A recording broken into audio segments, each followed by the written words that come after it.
karya Hans Christian Andersen. Sumur itu dalam, sehingga sulit mengambil seember air. Tak tampak bayangan matahari meskipun airnya jernih. Beberapa generasi keluarga kodok tinggal di sana. Kata hijau yang paling lama tinggal di sumur itu berenang di air yang sejuk. Kodok-kodok itu menempati tempat di dasar sumur. Induk katak pernah naik ke permukaan sumur dengan ember, tetapi dia jatuh kembali ke dasar sumur. Setelah beristirahat selama 3 hari, karena punggungnya sakit, dia menceritakan tentang dunia di atas. Dia berpendapat bahwa sumur bukanlah dunia seutuhnya. Induk kodok sebenarnya dapat bercerita banyak, tetapi tak pernah mau menjawab pertanyaan. Dasar gemuk, jelek, dan bodoh. Anak-anaknya pasti seperti dia, kata katak hijau. Mungkin, kata kodok tua. Paling tidak salah satu di antara mereka memiliki permata tersembunyi di kepalanya atau barangkali di kepalaku. Katak-katak mendengar perkataannya, tapi mereka tidak percaya. Sebaliknya, anak-anak kodok bangga karena yakin salah satu memiliki permata di kepalanya. Apakah permata itu? Tanya mereka pada sang induk. Oh, permata itu sangat indah dan sering menimbulkan perasaan iri bagi yang lain. Jangan bertanya lagi, kata induk mereka. Kalau begitu, aku pasti tidak memiliki permata, kata kodok terkecil dan terjelek. Kodok lain akan merasa iri. Harapanku satu-satunya hanyalah ingin mencapai bibir sumur sekali saja dan melihat dunia luar yang indah. Lebih baik kamu tetap tinggal di sini, kata induknya. Hati-hati kalau ada ember, bisa memukulmu, atau bila kamu terperangkap di dalamnya, kamu bisa jatuh. Krok, kata anak kodok. Kodok kecil ini hanya ingin melihat dunia di atas bibir sumur. Keesokan harinya, ketika seember penuh air berada di dekatnya, dia ragu-ragu, sesaat lalu melompat ke dalamnya. Saat air dituang, di dalamnya ada kodok kecil yang jelek itu. Menjijikkan, kata pembantu. Lalu dia menendang bagian bawah ember dengan bakiaknya, nyaris melukai sang kodok. Sang kodok terjerambak di jelatang, lalu lari. Sang kodok mengintai dari kerimbunan tangkai. Dia seakan-akan berada di tengah rimba raya. Tempat ini jauh lebih indah daripada sumur, kata sang kodok. Dia berbaring lalu mulai membayangkan, aku ingin tahu lebih banyak, karena itu aku harus pergi lagi.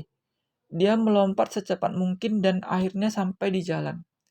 Matahari bersinar terik, debu menutupi tubuhnya. Dia melompat menyeberangi jalan itu. Tempat yang gersang, keluhnya. Seluruh tubuhku mulai gatal-gatal. Akhirnya sang kodok sampai di parit. Bunga-bunga tumbuh subur, kupu-kupu berterbangan. Andai aku bisa terbang, pikir sang kodok. Rok, betapa indahnya. Sang kodok tinggal selama 8 hari 8 malam di parit. Dia tak pernah kekurangan makanan. Pada hari ke-9 dia berkata, ya aku harus pergi lebih jauh.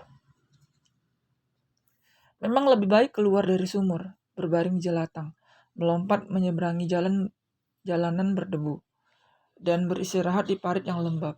Tetapi pasti ada yang lebih baik. Aku tak bisa hidup tanpa teman.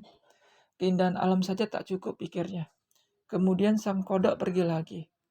Tak lama kemudian dia sampai di kolam yang dikelilingi ilalang. Saat dia mendekat, kata-kata berkata, selamat datang, kamu jantan atau betina? Sang kodok diundang ke konser keluarga malam itu. Tak ada makanan, tapi semua boleh minum sepuasnya. Aku harus pergi lagi, kata sang kodok, yang selalu yakin masih ada sesuatu yang lebih baik. Mungkin saat ini aku masih berada dalam sumur yang lebih besar, katanya. Saat bulan purnama, sang kodok berpikir, mungkin bulan adalah ember yang diturunkan dalam sumur ini. Aku harus melompat ke dalamnya untuk mencapai tempat yang lebih tinggi. Atau mungkinkah matahari adalah ember besar? Oh, pasti. Tak ada permata yang bersinar seterang itu. Pasti aku tak memiliki permata. Yang ku mau hanyalah naik lebih tinggi. Aku bisa, namun aku takut. Langkah pertama selalu yang paling berat. Tetapi itu resiko yang harus ditempuh, maju. Sang kodok akhirnya tiba di ladang kol. Betapa menakjubnya dunia ini. Sang kodok melompat lalu berkata, tempat ini sangat indah. Kamu pikir aku tidak tahu, kata seekor ulat yang menyintai dari ujung daun kol. Daunku terbesar di kebun ini. Oh, daun itu menutupi separuh dunia. Separuh yang lain tak penting bagiku. Kokok. Beberapa ayam betina melihat ulat daun dan mematuknya sampai ulat itu jatuh berguling-guling di tanah. Ayam itu siap menyerang. Sang kodok terkejut, lalu melompat mendekati ayam. Oh, dia mempunyai pasukan pelindung. Ayam berkotek-kotek, lalu pergi. Aku tak peduli. Cacing itu hanya akan membuat kerongkonganku geli. Aku berusaha menjauhi mereka, teriak ulat. Aku beruntung selalu siap siaga, tetapi aku ingin kembali ke daun kolku. Di mana daun itu? Sang kodok membantu ulat kembali ke daunnya. Dia senang karena ayam ketakutan. Aku ingin mencari jalan sendiri. Aku mencium bau kol. Itu daun kolku. Aku harus merayap lebih tinggi, kata ulat. Ya, lebih tinggi, ulang sang kodok. Ulat memiliki perasaan seperti aku. Suasana hatinya sedang tak menyenangkan hari ini. Sang kodok melihat ke atas setinggi mungkin. Dia melihat Bangau duduk di sarangnya, di atap rumah petani. Bangau dan istrinya bencengkrama. Nah, itu baru tinggi namanya, pikir sang kodok sambil melompat sepanjang jalan. Di rumah petani itu tinggal mahasiswa sastra dan mahasiswa biologi. Mahasiswa sastra menggubah syair yang indah. Mahasiswa biologi meneliti benda-benda secara ilmiah. Dia membedahnya dan mengawetkannya. Kedua mahasiswa ini penuh semangat hidup. Lihat, ada kodok. Aku akan mengawetkannya dalam alkohol, teriak mahasiswa biologi. Kamu sudah mempunyai 2, jawab mahasiswa sastra. Lepaskan kodok ini agar ia bisa menikmati hidup. Kodok ini jelek, kata mahasiswa biologi. Ya, bila di kepalanya ada permata, akulah yang pertama membedahnya, kata mahasiswa sastra. Permata? Mahasiswa biologi tertawa. Banyak yang kamu tahu tentang ilmu pengetahuan alam. Ya, memang ada mitos bahwa kodok kadang-kadang memiliki permata di kepalanya. Sama dengan manusia, kan? Bayangkan, Aesop dan Socrates, sang kodok tak memahami kedua mahasiswa itu. Berjalan lagi. Akhirnya sang kodok terlepas. Mereka juga menyebut permata, pikir sang kodok. Beruntunglah aku. Bila tidak, aku akan berada dalam kesulitan. Dari atap rumah petani terdengar suara Bangau. Ayah Bangau sedang memberi pelajaran pada keluarganya. Dia melihat 2 mahasiswa yang sedang berjalan di kebun. Manusia tak bisa terbang. Bila mereka ingin bepergian dengan cepat, mereka naik kereta api. Padahal kereta api juga dapat mencelakakan. Membayangkannya saja membuat aku bergidik. Dunia akan lebih baik tanpa manusia. Kita hanya membutuhkan kodok dan cacing. Pidato yang menggugah pikiran, pikir sang kodok. Dia pasti sangat penting. Dia juga bisa berenang, kata sang kodok saat Bangau terbang. Induk Bangau tinggal di sarang bersama anaknya sambil bercerita tentang Mesir dan sungai Nil. Ceritanya terdengar sangat menarik bagi sang kodok.